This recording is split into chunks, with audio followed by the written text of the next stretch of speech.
सोबिया मेरी बीवी और मैं उसे तलाक कभी नहीं दूंगा।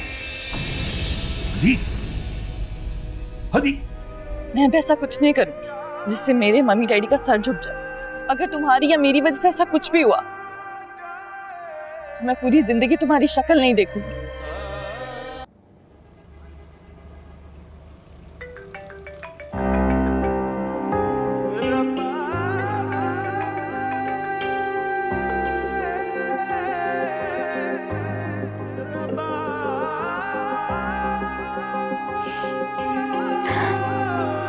क्या मुसीबत है।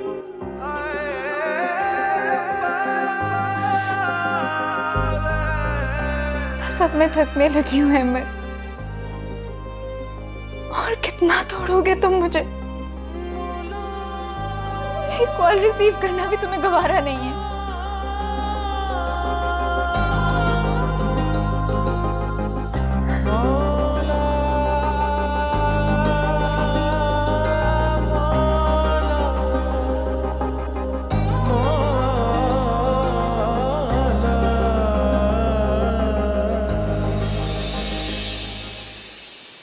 सोबिया और अहमर की किस्मत में एक होना लिखा ही नहीं था।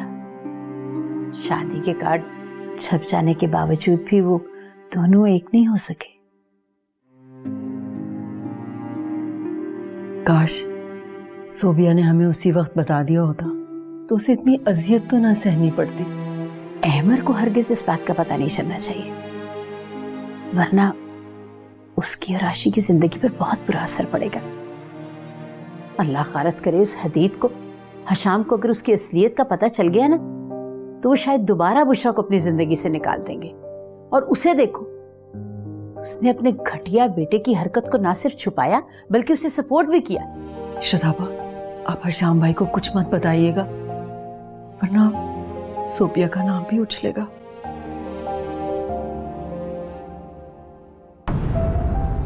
हशाम भाई, किसी दिन अपने हाथ की बिरयानी बना के लाऊंगी आपके लिए। कितने दिन हो गए आपने नहीं खाई। हाँ ठीक कह रही हो, वरना हर वीकेंड पे मैं अपनी फेवरेट डिश खाने तुम्हारे घर पहुंच जाता।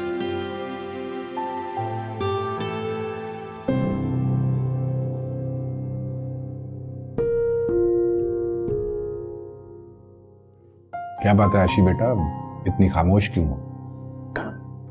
नहीं नहीं अंकल, वो मैं तो बस आप दोनों की बातें सुन रही थी। हम दोनों बहन भाई जब मिलकर बैठते हैं तो फिर हमारी बातों का सिलसिला खत्म ही नहीं होता। स्कूल और कॉलेज के जमाने में भी हमारा यही वतीरा रहा है। अब देखो, अब पता नहीं हम इस टेबल से कब उठते हैं। जी, मेरा और दानिया का भी कुछ ऐसा ही मामला है।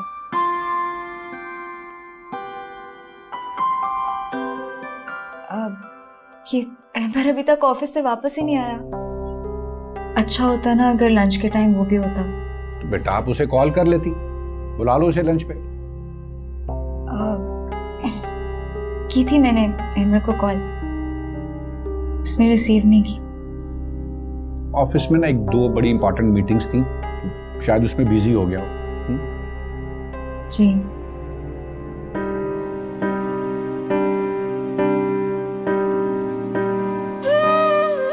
हदीद, तुमने अच्छा नहीं किया।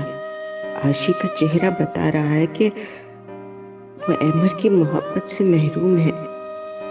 क्यों छीन लिया तुमने सोबिया को अहमर से?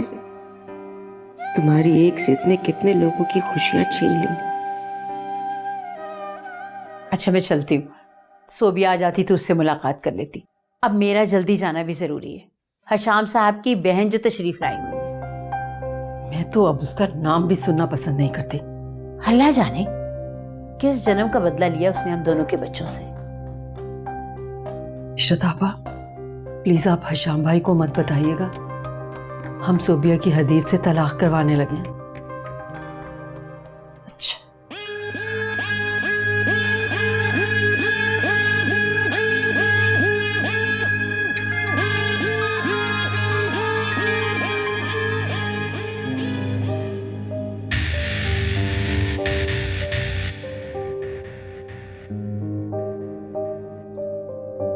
हेलो हदीद। मामा कहाँ थी आप? मैं कितनी देर से आपको कॉल कर रहा हूँ, लेकिन आप तो अपने भाई के पास जाकर मुझे भूल जाती।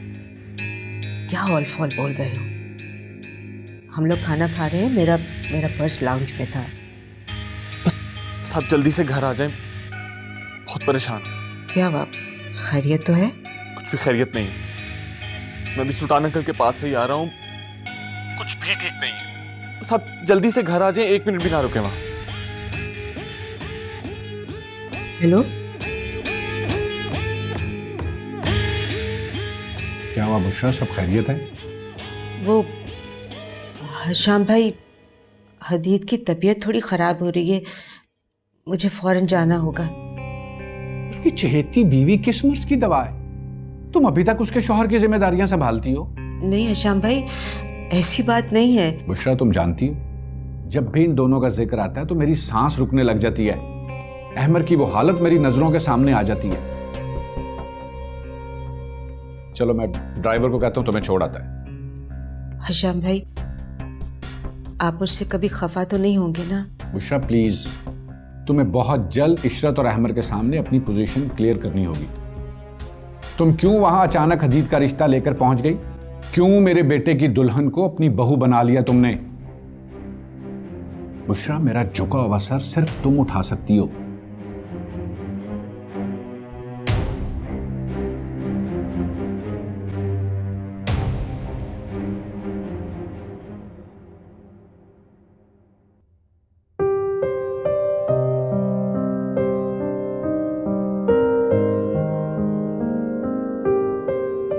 आओ सुबह बेटा। आप अभी यहीं हैं? मुझे लगा कि आप चली गई होंगी, बाहर गाड़ी भी तो नहीं थी। मैंने ड्राइवर से कहा था टेलर से मेरे कपड़े ले आए, लेकिन अब तो बहुत देर हो गई, आया नहीं अभी तक वो। चल ऐसी बहाने आप कुछ देर तो बैठ जाएंगी। आप बैठे बात करें, मैं चाय लेकर आती हूँ। चलो अच्छा, मैं अपनी बेटी के साथ थोड़ा वक्त गुजार लूंगी। आप बैठे ना।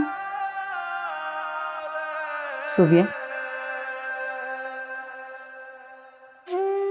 सॉरी, तुमने इतना कुछ अकेले झेला और हम सब तुम्हें ही बुरा भला कहते रहे।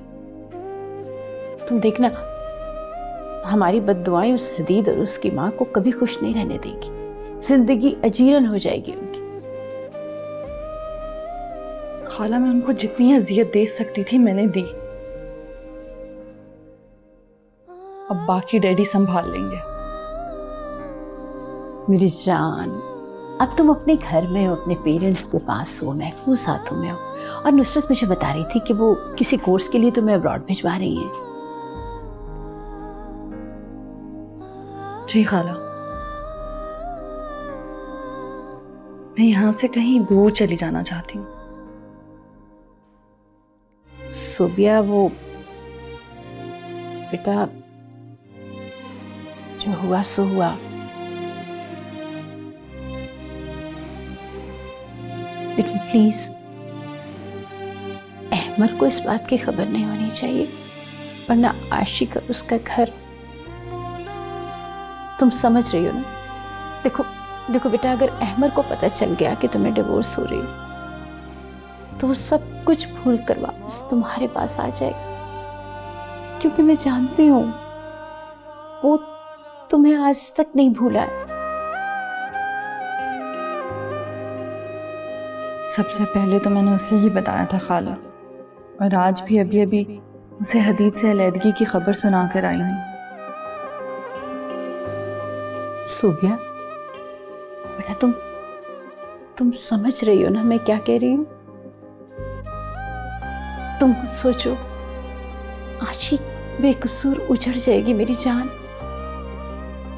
और फिर पूरा खानदान, शाम, सारा इल्जाम तुम पर रख देंगे। और सबसे बड़ी बात तो ये है कि इन सब की बातें सुनकर पता नहीं सुल्तान बर्दाश्त भी कर पाएगा कि नहीं। इतना दुख, इतनी अजियत होगी ना उसे। नहीं खाला, मैं आपसे वादा करती हूँ, मैं ऐसा कुछ नहीं होने दूंगी।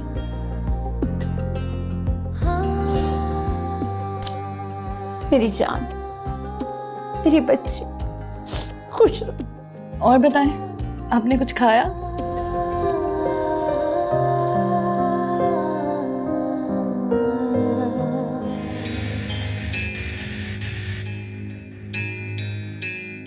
कहाँ चली गई थी आप?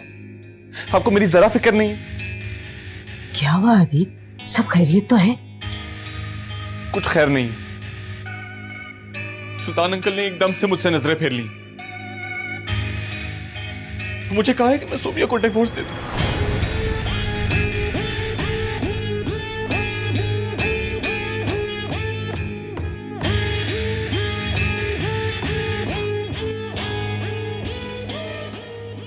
ये तो होना ही था अदीत।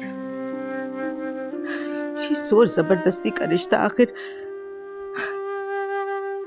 कब तक चलता? इसने खत्म होना ही।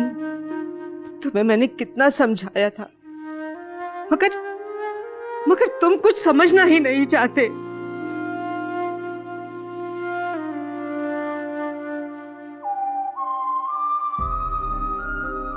इस दुनिया में बहुत से लोग जबरदस्ती का रिश्ता निभा रहे हैं, तो फिर हम ये रिश्ता क्यों नहीं निभा सकते? आहिस्ता आहिस्ता सब ठीक हो ही जाना है। प्लीज बात करें ना सुल्तान अंकल से, प्लीज। देखो अदीत, तुम्हारा ये निकाह नॉर्मल तरीके से नहीं हुआ। इसमें जबर और धमकी शामिल थी। तुम तो अल्लाह का शुक्र अदा करो कि सुल्तान भाई ने इसमें पुलिस को इन्वॉल्व नहीं किया। अब खुदा का वास्ता है, कल से काम लेते हुए तुम सुल्तान भाई की बात मान लो। अब देखो, वरना ये मसला खतरनाक हद तक बढ़ सकता है। किसने? मैंने जैसे भी किया सारी दुनिया से छीनकर उसे अपना बनाया है। मैं उसे कैसे जाने दूं? कभी नहीं, मैं ये नहीं होने दूंगा। मैं तुम्हारी इस मोहब्बत को नहीं मानती, क्योंकि इसमें तुम्हारी अना और जिद शामिल है, जो पूरे खानदान को एक बार फिर हिला के रख देगी। तुम क्यों नहीं समझ रहे? सोबिया के बगैर नहीं रह सकता, कभी नहीं। हदीद, या अल्लाह, मैं इस लड़के के साथ क्या करूं?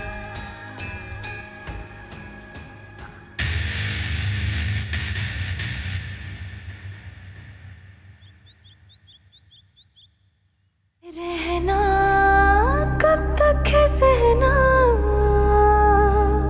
एक ही सजा को बार बार जाना, लौट के आना,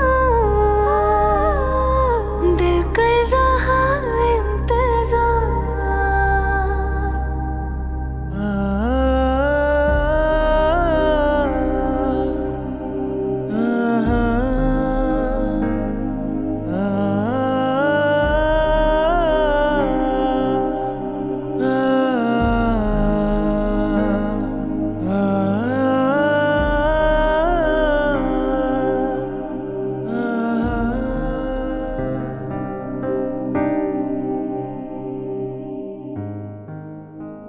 तुम यहाँ अकेली क्यों खड़ी हो?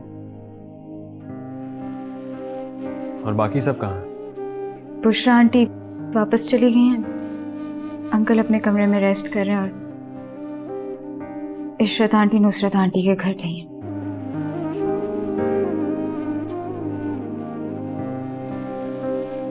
तो तुम्हारा मूड क्यों ऑफ है? मैं तुम्हें सुबह से फोन कर रही हूँ कि तुम घर आकर लंच कर लो, सबके साथ बैठ के खाना खा लो।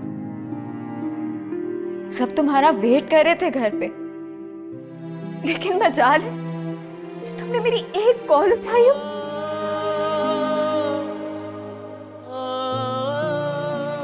तुमने मेरी कोई मिस्ड कॉल भी नहीं देखी क्या? खुदा की कसम, अगर मुझे पता होता ना कि तुम एक टिपिकल बीवी साबित होगी, तो मैं तुमसे कभी शादी करता ही ना। और कहां गए तुम्हारे वो वादे? हाँ, मुझे याद करने दो। हाँ, कि सारी उम्र मेरा गम बांटोगी, हर दुख में मेरे साथ खड़ी होगी।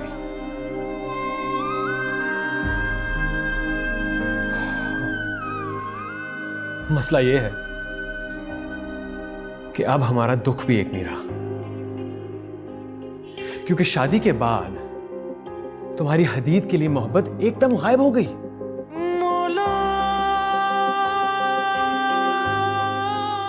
अहमद, तुम मेरे शौहर होते हुए मुझसे हदीद की मोहब्बत का जिक्र कैसे कर सकते हो? जब मेरी तुमसे शादी हुई थी, मैंने हदीद को उसी वक्त अपनी जिंदगी से निकाल दिया था। कितनी दफा मैं तुम्हें ये बात बताऊं?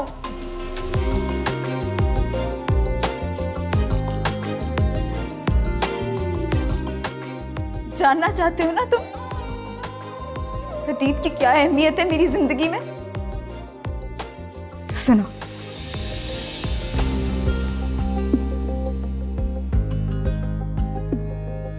हदीद अब मेरी जिंदगी में कहीं भी नहीं है।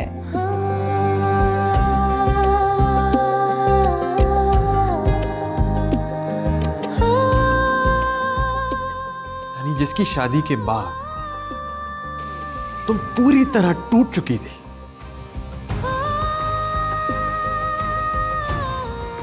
वो मोहब्बत लफ्जी थी, बेमायने।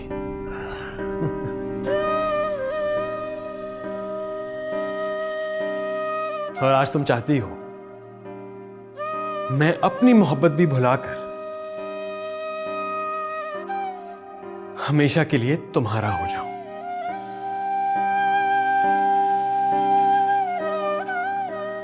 हाँ अमर, यही चाहती हूं मैं। जिस तरह से तुमसे शादी करके मैंने हदीद को भुला दिया, तुम भी अपनी सोबिया को भुला दो, क्योंकि हकीकत तो यही है ना कि सोबिया अब हदीद की है और मैं तुम्हारी हूं।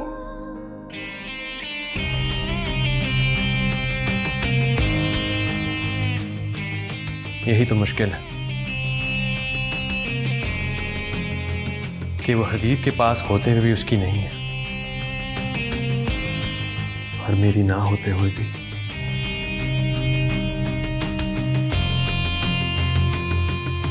सिर्फ और सिर्फ मेरी है। ओ मेरा जुनू है तू, मेरा जहां, इश्क न समझा कोई यहाँ। हारा गम का मारा दिल कहाँ जाए बंजारा, हारा गम का मारा बंजारा।